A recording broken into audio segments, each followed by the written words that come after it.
Prison sentences are supposed to end, but for some women they didn't. Through rigid laws, failed appeals, and convictions that later collapsed, these inmates remained behind bars long after justice should have intervened. Some were over-sentenced, some were denied release despite clear rehabilitation, others were proven innocent, only after losing decades of their lives. And in our first case, the sentence wasn't just excessive, it was built on a lie that took nearly half a century to undo. Gloria Williams. She was 18 years old when the state of Missouri decided she would likely die in prison. In 1976, Gloria was a young black woman living in St. Louis. She worked odd jobs, had no history of violence, and was involved in a troubled relationship with Curtis Taylor, a man more than a decade older than her. Their relationship was unstable, marked by arguments and financial stress, but nothing that suggested murder. Then, in May of that year, Curtis Taylor collapsed and died. Almost immediately, suspicion fell on Gloria. An autopsy suggested that Taylor may have been poisoned with thallium, a substance commonly found in rat poison at the time. The conclusion was far from definitive. The toxicology was inconclusive, the testing methods crude by modern standards, and no container of poison was ever recovered. There was no physical evidence linking Gloria Williams to thallium, no fingerprints, no eyewitnesses, no confession. Still, prosecutors built a narrative. They argued that Gloria had motive. They portrayed her as manipulative, jealous, and dangerous. At trial, they relied heavily on speculative medical testimony and circumstantial assumptions, including the claim that Gloria must have poisoned Taylor because she was one of the last people seen with him. The jury convicted her of first-degree murder. The sentence was devastating. Life imprisonment, with no possibility of parole for 50 years. Gloria was barely an adult. The law treated her as irredeemable. Inside prison, Gloria Williams did what many long-term inmates are told will eventually earn them freedom. She followed the rules. She worked prison jobs. She educated herself. She avoided violence. Years turned into decades. Outside the prison walls, forensic science advanced. Medical experts began questioning earlier assumptions about thallium poisoning. Standards for expert testimony became stricter, yet Gloria's case remained frozen in time, locked behind procedural barriers and denied appeals. Her youth disappeared first, then her adulthood, then middle age. By the time Gloria reached her 50s, she had spent more than half her life incarcerated, longer than many people convicted of proven intentional murder. It wasn't until the mid-2000s that her case finally gained serious attention. Legal advocates re-examined the original evidence and found that the prosecution's theory simply did not hold up. Independent experts concluded that the medical testimony used to convict Gloria was scientifically unreliable. The cause of Curtis Taylor's death could not be conclusively determined. There was no proof he had been poisoned at all. In other words, the foundation of the conviction had collapsed. In 2019, after 43 years in prison, Missouri prosecutors took the extraordinary step of vacating Gloria Williams' conviction. The state acknowledged that it could not prove she committed the crime. Gloria walked free at 61 years old. No apology could return what she lost. No ruling could restore the life she never got to live. Her sentence had technically ended, but it had already consumed nearly everything. And Gloria Williams was not alone. Alice Marie Johnson. Alice was not sentenced to die in prison, but under federal law that is exactly what her sentence became. In the early 1990s, Alice was a single mother living in Memphis, Tennessee. Her life had unraveled after a bitter divorce and mounting financial pressure. Struggling to support her children, she became loosely involved with a drug distribution network, not as a kingpin, not as a violent offender, but as a low-level intermediary, relaying messages and facilitating phone calls. She never handled drugs. She never carried a weapon. No one was harmed. Still, when federal authorities dismantled the operation, Alice was swept up in a wide-ranging conspiracy case. In 1996, she was convicted on multiple non-violent drug charges, including conspiracy to possess and distribute cocaine. Under the federal sentencing laws of the time, particularly mandatory minimums and sentencing enhancements, the judge had almost no discretion. Alice Marie Johnson was sentenced to life imprisonment without the possibility of parole. In the courtroom, even the judge acknowledged the punishment was extreme. But the law required it. Alice was 41 years old when she entered federal prison, knowing she would never legally leave. Inside, Alice did what the justice system claims it wants from incarcerated people. She transformed. She became an ordained minister. She mentored younger inmates. She worked in hospice care, comforting dying prisoners, many of whom would leave prison only in a body bag. Over time, Alice became known not as an offender, but as a stabilizing presence inside the institution. Correctional officers, staff, and fellow inmates consistently described her as compassionate, disciplined, and deeply remorseful for her role in the crime. But rehabilitation did not matter, because Alice's sentence offered no parole, no review, and no mechanism for reconsideration, no matter how much time passed or who she became. Years turned into decades. Alice watched her children grow up from behind bars. She became a grandmother she could not hold. By her 60s, she had spent more than 20 years in prison for a non-violent offense, longer than many people convicted of homicide. Advocates began pointing to her case as an example of how mandatory minimum sentencing stripped humanity out of the justice system. Petitions circulated, letters poured in, yet clemency remained a rare and politically dangerous act. Then, in 2018, Alice's case broke into the national spotlight. After sustained advocacy and public attention, her sentence reached the White House. In an extraordinary move, President Donald Trump commuted Alice Marie Johnson's life sentence, citing her rehabilitation and the excessive nature of her punishment. Alice walked out of prison after 21 years behind bars. She was 63 years old. Her release was celebrated, but it also raised a disturbing question. If Alice Marie Johnson had not received national attention, media pressure, and presidential intervention, she would still be in prison today. Not because she was dangerous, not because she was unrepentant, but because the law had decided she was beyond redemption. Her sentence ended, but only after it had already outlived its purpose, and Alice's story was far from unique. Betty Steinhauer. Betty's sentence did not come from a single explosive moment. It came from a quiet domestic crime, the kind that rarely draws national attention, but often produces some of the harshest outcomes. In the 1980s, Betty Steinhauer was a middle-aged woman living in the Midwest, trapped in a long and deteriorating marriage. Accounts from family and court records describe a relationship marked by emotional strain and prolonged conflict. There was no public image of violence, no criminal history that suggested danger, only a private life slowly collapsing under pressure. Then her husband was found dead. The state charged Betty with murder, alleging that she had deliberately caused his death. The prosecution's case relied heavily on circumstantial evidence and interpretation of intent. There were no eyewitnesses to the crime itself, and much of the narrative was built around assumptions about motive and behavior rather than clear forensic proof. At trial, Betty was portrayed not as a woman in crisis, but as someone calculating and cold. The jury convicted her.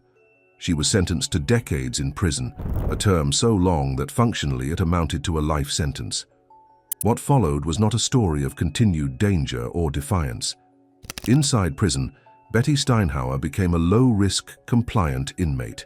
She avoided violence, followed institutional rules, and aged quietly behind bars. As the years passed, the person the court had sentenced no longer existed in any meaningful way. Yet release never came. Parole hearings, when they occurred, focused almost entirely on the original crime, not on who Betty had become, not on her conduct over decades, and not on her physical decline. Like many women incarcerated for domestic-related offenses, she was repeatedly told that accountability required continued confinement, regardless of time served. By the time Betty reached elderly age, she had already served far beyond what many comparable cases would receive under modern sentencing standards. Her health deteriorated. The prison environment, designed for control, not care, became increasingly incompatible with her reality. Advocates argued that continued incarceration served no public safety purpose and functioned only as prolonged punishment. Still, the system resisted change. Betty Steinhauer remained imprisoned long after deterrence, rehabilitation, and protection of society were no longer rational justifications. Her sentence persisted out of institutional inertia, a system unwilling to reassess old decisions, even when time itself had rendered them obsolete. When release finally came, it was not framed as justice corrected, but as mercy granted, a distinction that matters deeply to those who lived through it. Betty Steinhauer did not walk free because the system admitted excess. She walked free because she had already endured more punishment than anyone could reasonably justify. Her sentence ended, but only after it had outlived her life as she once knew it. And in the next case, the system would take something even harder to return: time stolen from an innocent person. Mary Virginia Jones. She entered prison already carrying a sentence far heavier than the one written on paper. She was a young woman when she became entangled in a violent crime that would define the rest of her life. The case against her centered on association and circumstance, not on clear proof that she had committed the act the state ultimately punished her for. Prosecutors argued that Mary had played a role, not necessarily as the person who carried out the violence, but as someone close enough to be held legally responsible. Under the laws at the time, that distinction mattered very little. She was convicted and sentenced to a lengthy prison term that left almost no room for reconsideration. From the beginning, Mary's case was marked by imbalance. Her defense resources were limited. The prosecution's theory leaned heavily on inference, testimony shaped by pressure, and interpretations that favored conviction over certainty. Once the verdict was delivered, the system moved on, but Mary did not. Years passed inside prison, and the portrait the court had painted of her began to fade. Mary aged. She complied. She caused no serious disciplinary problems.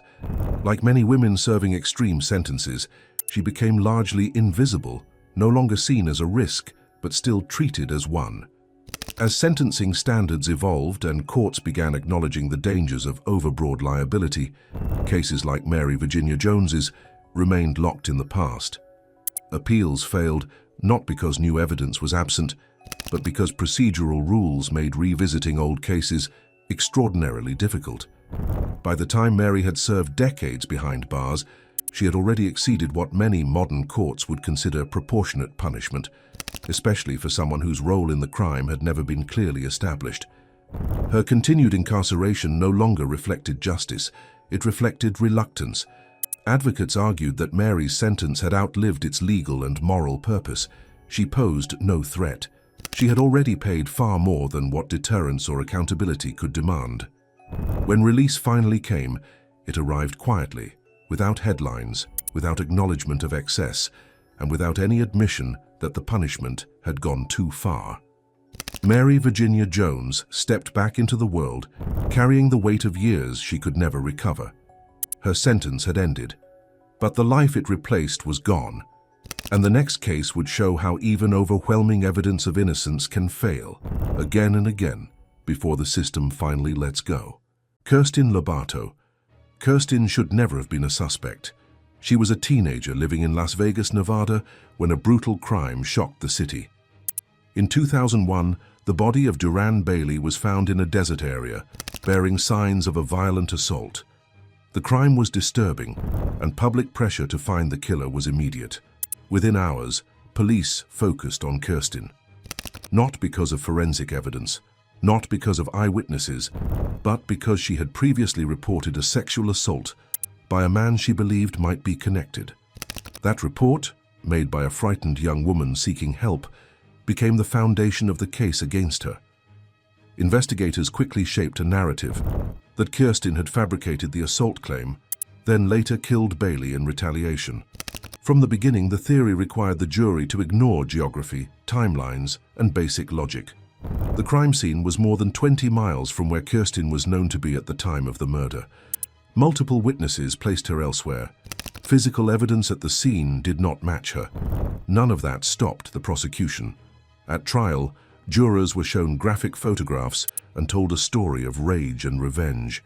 The state's case leaned heavily on a coerced and inconsistent statement Kirsten gave after hours of interrogation, statements she later recanted, explaining she was confused, frightened, and trying to say what police wanted to hear. There was no DNA evidence linking her to the crime. No blood. No weapon. Still, in 2002, Kirsten Loato was convicted of first-degree murder and sentenced to life in prison without parole. She was 19 years old. For years, her defense team fought to be heard. They presented alibi evidence, expert testimony, and proof that key forensic claims at trial were false. Again and again, courts rejected the appeals, not because the evidence was weak, but because revisiting a conviction required clearing nearly impossible procedural hurdles. Kirsten spent 16 years in prison. Her 20s disappeared behind bars. Her 30s began in a cell. In 2017, everything changed. New DNA testing excluded Kirsten entirely and instead pointed to an unknown male. Prosecutors were forced to confront what defense attorneys had been saying from the beginning: the state's theory could not be true. In 2018, Kirsten Loato's conviction was overturned. The charges were dismissed. She walked free after nearly 2 decades of wrongful imprisonment. In 2020, the state of Nevada agreed to pay $34 million to settle her civil lawsuit, one of the largest wrongful conviction settlements in U.S. history. But no settlement could restore what was taken.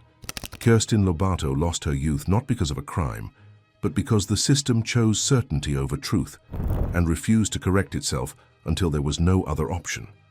Her sentence ended. But it never should have existed at all.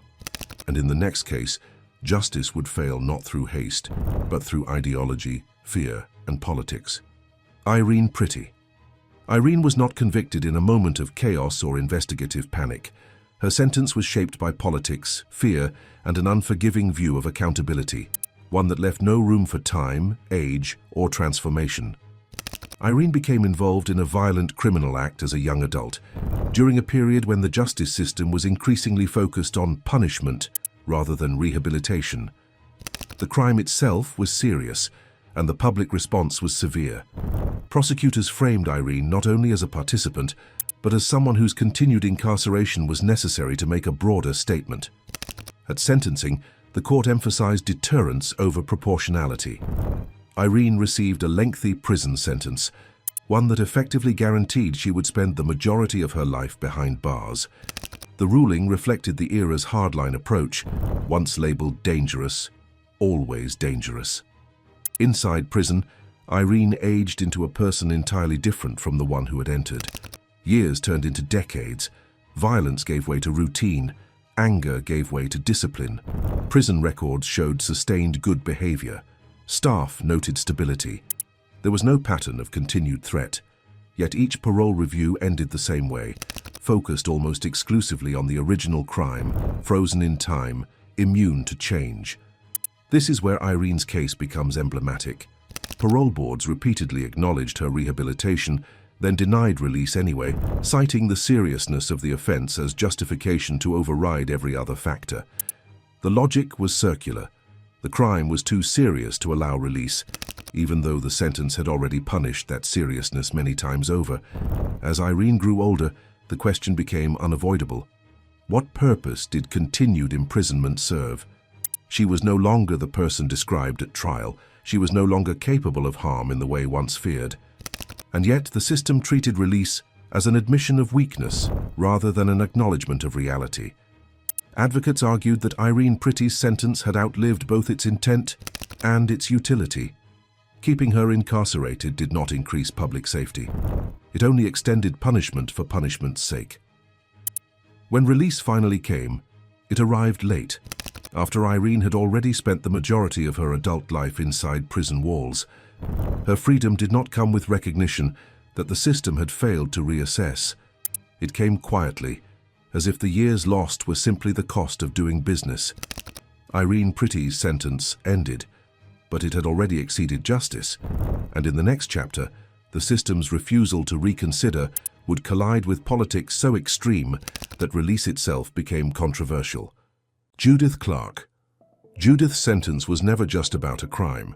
It was about ideology, fear, and how far the justice system is willing to go when a defendant represents something it despises.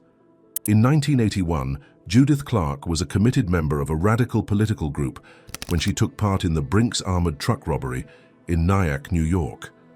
The operation spiraled into violence, leaving 2 police officers and a security guard dead. Judith did not fire the fatal shots, but under felony murder laws, that distinction carried little weight. She was convicted and sentenced to 75 years to life in prison. At trial, Judith rejected the legitimacy of the court. She viewed herself as a political prisoner and refused to participate in her own defense. That stance, rooted in ideology, would follow her for decades, shaping how courts and parole boards viewed her long after it no longer reflected who she was. Inside prison, something changed. Over time, Judith Clark renounced violence, distanced herself from radical ideology, and began the slow process of accountability. She earned a college degree, then a master's degree, and became a respected prison educator. She worked closely with incarcerated women, helping them navigate trauma, literacy, and re-entry preparation. Correctional staff documented her transformation. Mental health professionals noted deep reflection and genuine remorse. Even prosecutors eventually acknowledged she was no longer the person who entered prison in the 1980s. But release remained politically radioactive. For years, parole boards denied Judith Clark's release, not because she posed a risk, but because freeing her was seen as symbolically dangerous. The original crime loomed larger than the decades of evidence showing change. Judith aged behind bars. By the time she became eligible for serious parole consideration, she had served more than 35 years in prison, far longer than many people convicted of similar crimes under modern standards. In 2019, a parole board finally granted Judith Clark release, citing her extraordinary rehabilitation and low risk to public safety. The decision sparked immediate backlash. Police unions protested. Politicians condemned it. The governor intervened and reversed the parole decision, sending Judith back to prison, not because of new evidence, but because of public pressure. It was a stark reminder. Some sentences do not end when justice is satisfied, but only when controversy fades. In 2021, after further review and legal challenge, Judith Clark was granted parole again. This time, the decision stood. She walked free after 4 decades behind bars. Judith Clark's sentence ended only after the system exhausted every argument against acknowledging transformation. Her continued imprisonment had long ceased to serve public safety. It served symbolism instead. And in the final chapter, the failure would not belong to one country alone, but to an entire system that mistook statistics for guilt. Lucia De Berk. Her sentence was not built on evidence in the traditional sense. It was built on statistics, fear, and a profound misunderstanding of science. In the early 2000s, Lucia was a pediatric nurse working in hospitals in the Netherlands. Over time, administrators noticed something unsettling. A number of patient deaths and medical emergencies had occurred during her shifts. Instead of asking whether these events reflected systemic issues, confirmation bias took hold. Authorities concluded that the common factor was Lucia herself. She was accused of murdering and attempting to murder multiple patients, including infants, using poison or lethal injections. The allegations were shocking. Public outrage was immediate. Media coverage labeled her a monster before the trial had even begun. The case against Lucia relied heavily on statistical arguments. Prosecutors claimed that the odds of so many deaths occurring during her shifts by chance were astronomically low, sometimes cited as 1 in millions or billions. Those figures were presented as proof of guilt, but the statistics were fundamentally flawed. They were calculated using incorrect assumptions, selective data, and circular reasoning. Independent statisticians later explained that the numbers had no scientific validity. At the time, however, the court accepted them. In 2003, Lucia De Berk was convicted of 7 murders and 3 attempted murders. She was sentenced to life imprisonment. There was no physical evidence tying her to any killing, no confession, no toxicology results proving poisoning. Still, the narrative was too powerful to question. Lucia spent 6 years in prison, while experts outside the courtroom began raising alarms. Statisticians, physicians, and legal scholars pointed out that the original analysis was not just wrong, it was meaningless. Natural deaths, reporting bias, and hospital record inconsistencies had all been ignored. Eventually, the pressure became impossible to dismiss. In 2008, the Dutch Supreme Court ordered a review. Independent investigations dismantled the prosecution's case piece by piece. Medical experts concluded that the deaths were natural or explainable, and that there was no evidence of murder at all. In 2010, Lucia De Berk was fully exonerated. She walked free, cleared of every charge. But by then, the damage was irreversible. Lucia had lost her career, her reputation, and years of her life. Imprisoned not because of proof, but because numbers were misunderstood and fear went unchallenged. Her sentence ended the moment the truth emerged. But it had already outlived justice the day it was imposed. A sentence is more than a number. It is time that can never be returned. And when justice refuses to re-examine itself, time becomes the harshest punishment of all.